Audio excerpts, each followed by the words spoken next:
I'm Kimberly Ingraham-Beck from Gretna Public Schools, and this is CS4NE. Today, I have an interview with Shaun Young from the Nebraska Department of Education, and he's going to talk to us about some of the new things coming up, or new things going on, and some of the programs and initiatives that he's worked on, and to see how they're doing. So let's go to the interview.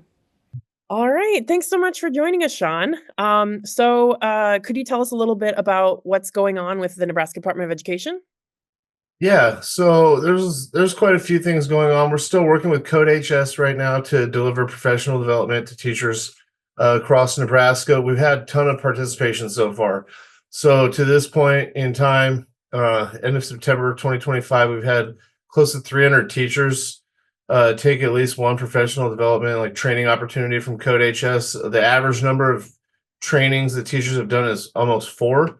So we've had over 1,000 training, completions. So that's pretty awesome to see. And they're continuing that work throughout this fall and into the spring.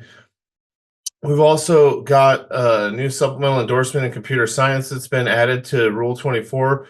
So that's 6 credit hours. So the only other supplemental endorsement that's available before was the IT supplemental endorsement, which is 15 credit hours, which is a big lift.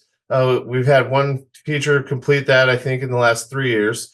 So we needed an easier path to gain that. So teachers that are teaching out of their endorsed area. And we have a lot of those, being as this is a statewide graduation requirement. We have teachers all over the state teaching out of their endorsement area because there wasn't a BMIT or a CS or IT teacher in that entire district, when you think of all the districts around Nebraska. So we're waiting on some of our universities, our educator prep programs to put the pieces together for those offerings for that supplemental endorsement, but that'll be there, as well as the ability to gain it by passing the CS praxis test.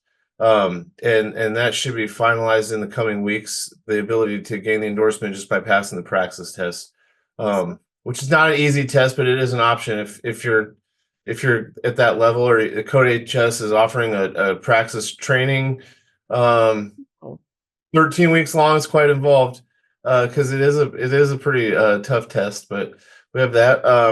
And then not in the NDE, but CSTA is finishing up their K-12 standards revision, which is long overdue because it was last updated 8 years ago.